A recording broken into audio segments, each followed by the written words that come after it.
Thank you for your company. This is Ahmed Shakil 5858. I'm a good name.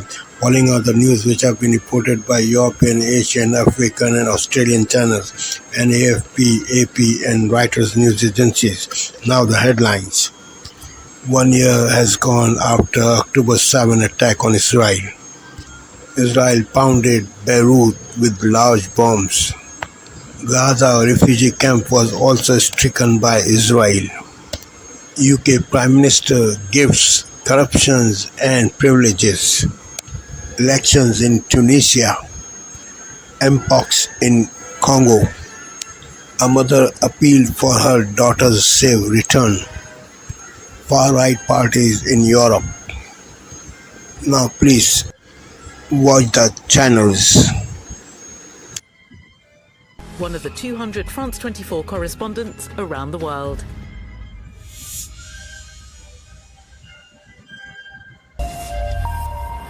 Hello and a very warm welcome to you if you're just joining us here on France 24. This is Daybreak.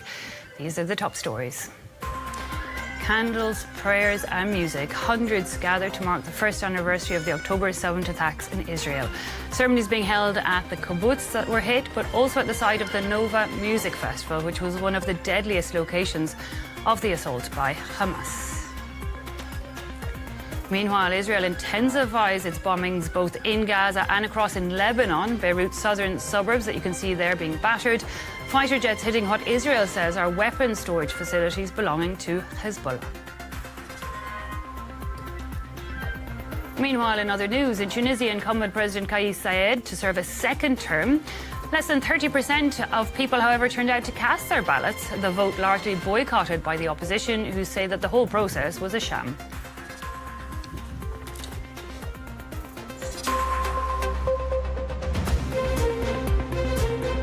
When he was elected Prime Minister, he was talking about, I will go to Downing Street on a bicycle. I will, I will not take... Now, me, I would take a Jaguar car, 4 Outrider motorbikes, whatever it is. I believe if you look the part, you are the part. And, of course, Cameron didn't stick to that at all. It was a lot of nonsense. But what actually should be given to politicians and what should be the reserve of the state to pay them? Well, that's, kind of probably the most personal... Football tickets at Arsenal. That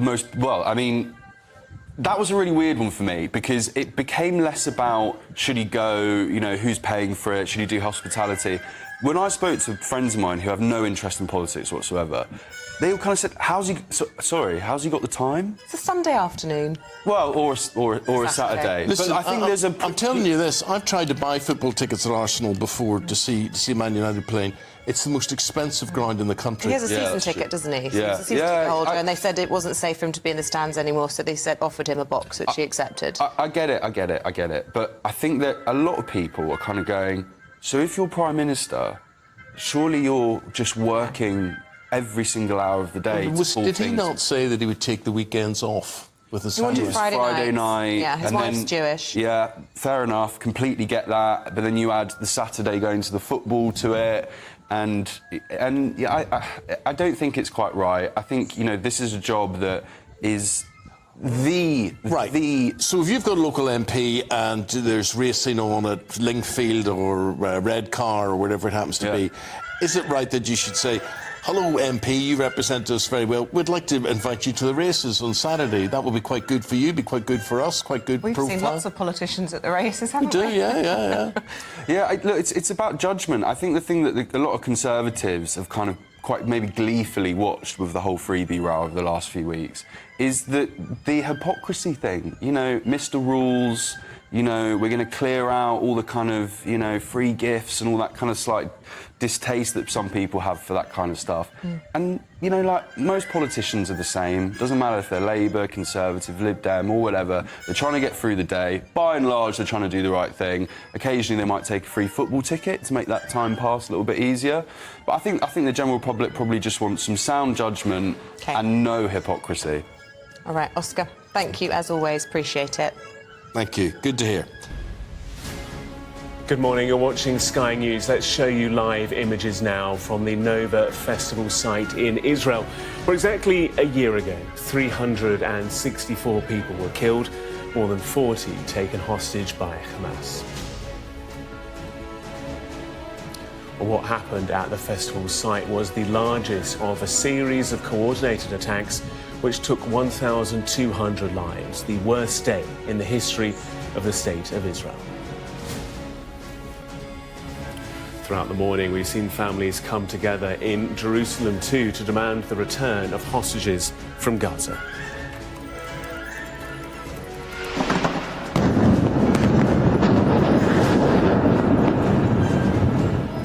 It's been a year of grief, pain and more war in Israel and across the region. Here in Beirut, Israeli jets carried out more airstrikes overnight as the IDF accelerates its campaign against Hezbollah.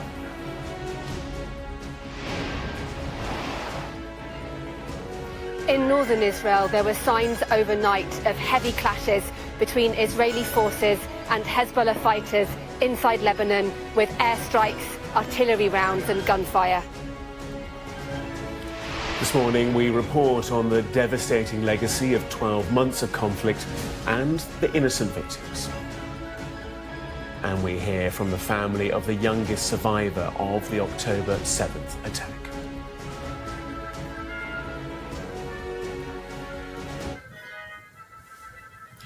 Good morning. It's exactly a year since Hamas launched. And you're tuned into GB News Breakfast.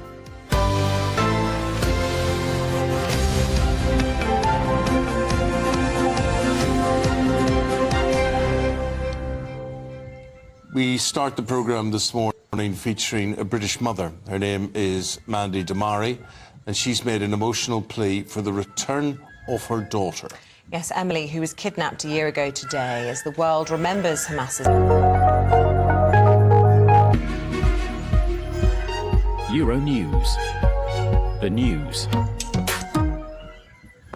Dozens of people were killed after an Israeli airstrike hit a mosque housing displaced people in the Gaza Strip.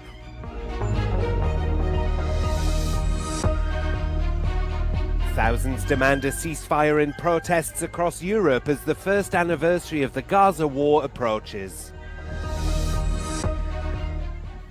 A number of Danish schools have begun implementing a mobile-free school policy for pupils.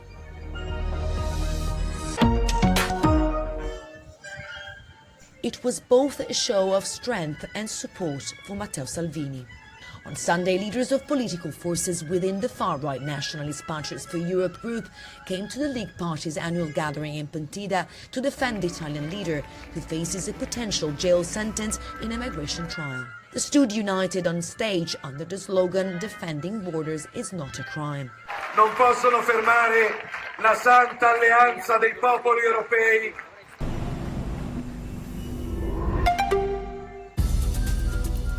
This is DW News coming to you live from Berlin.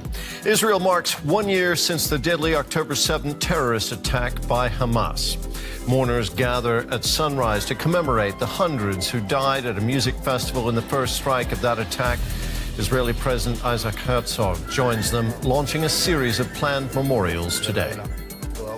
You can hear the bullets cut the air above your head, that you are feeling that if you do like this, you get a bullet. DW speaks with the last artist to perform at the Israeli Music Festival, where so many people lost their lives on October 7th. And explosions ring out again across southern Beirut overnight. Israel says it was targeting Hezbollah, which itself fired rockets into northern Israel.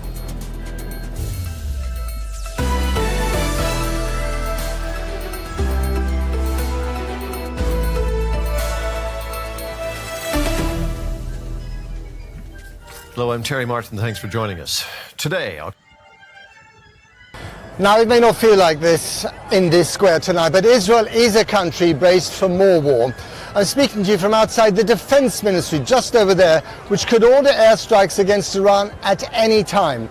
Iran has already grounded overnight flights from all its airports. It follows an intense night in both Gaza and Beirut as Israel stepped up its offensives against the Iran-backed groups Hamas and Hezbollah. There were more than 30 airstrikes on Beirut's southern suburbs, Hezbollah's stronghold, hitting targets near Lebanon's only international airport. The health ministry says that Israeli airstrikes killed 23 people yesterday in the Bekaa and Baalbek Hermel regions and across southern Lebanon.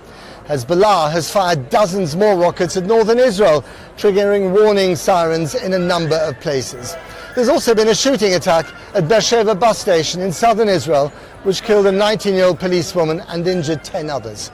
And in Gaza, Israeli airstrikes hit a mosque and school sheltering displaced people in central Deir el-Balah overnight, killing 26 and wounding dozens more. It's also launched a major new offensive in the densely populated Jabalia refugee camp. Alex Thompson has this report, which does contain distressing images. In the early hours of this morning, the first strike blasted in. A mosque and a school housing displaced people targeted in what the Israeli military call a precise attack on Hamas. The immediate aftermath filmed for Channel 4 News.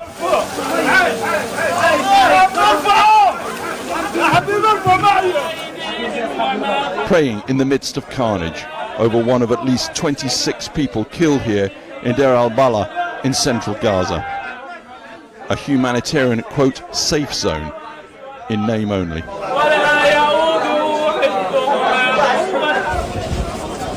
Among the dead carried outside the hospital this morning, this child, the father, simply beyond words. Gently shrouded, another innocent life gone. And then grief nearby turns to rage.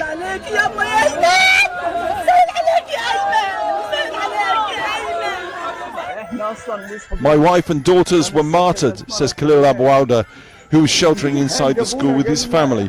When it is Asia Now. Hello there, it is 2 p.m. in Singapore and Hong Kong, 11:30 in New Delhi, 1 o'clock in Jakarta. I'm Yasmin Yonkers at this hour. 1 year of war in Gaza. The world marks the anniversary of the 7 October attacks on Israel that triggered its conflict with Hamas. In major cities, thousands take to the streets calling for an immediate ceasefire, with emotional tributes to victims and hostages also being held. And despite calls for peace, tensions rising in the Middle East, with Israel's continued bombardment of Lebanon, a suburb in South Beirut hit after evacuation warnings were issued. Meanwhile, Hezbollah says it targeted an Israeli military base near the northern city of Haifa. 6 Thai migrant workers still not home after being taken on 7 October last year. Our correspondent speaks to the family of one of the hostages.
Mothers, fathers, sons and daughters, collectively punished, threatened by bombs and bullets, barely existing, barely eating, shivering with fear, stripped of humanity, praying for survival. Those who watch from afar are fortunate to be only horrified bystanders and outraged spectators. 1 year of terror, 12 months of suffering, 365 days of unimaginable pain.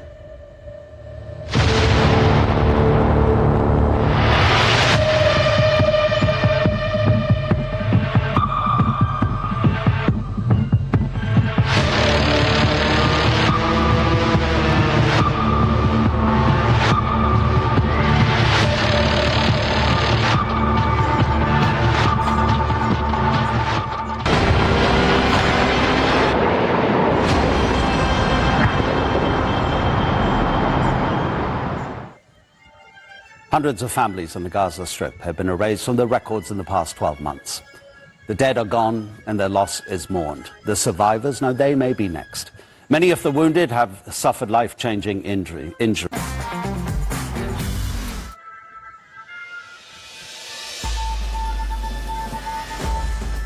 Somber ceremonies held around the world, marking 1 year since Hamas-led terrorists invaded southern Israel.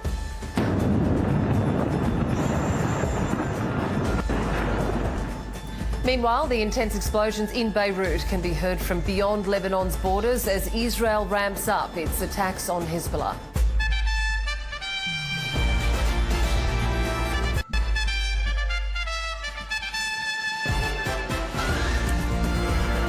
Easy prey, Australians seen as soft targets by international scamming syndicates. And celebrations roll on for Penrith fans after the Panthers' grand final victory.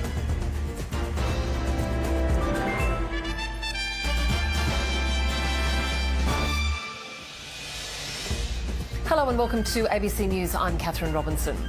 The last song performed at the Nova Music Festival in Israel when Hamas attacked on the 7th of October has been played throughout the country to mark the first anniversary of the brutal assault.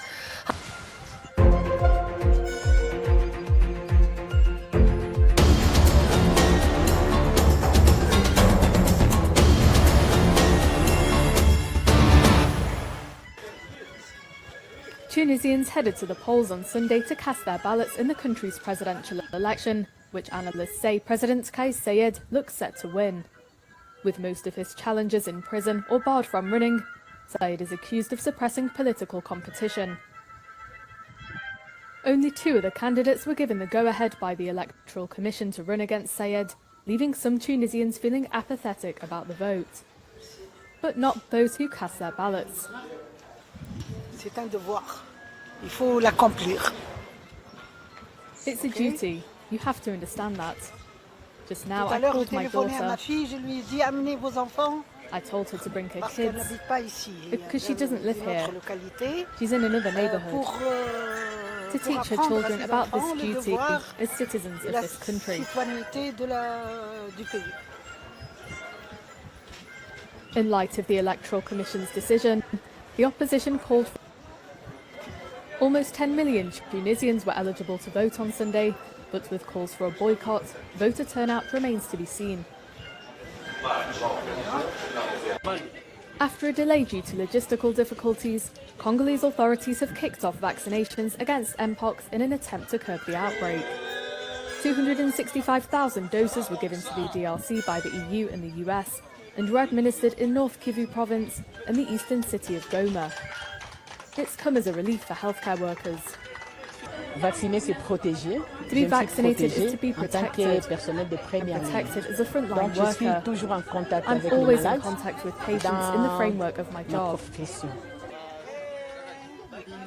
The country, which has recorded some 30,000 cases, accounts for more than 80% of all the cases and 99% of deaths reported on the continent this year. For officials, the vaccine is crucial for protecting the population.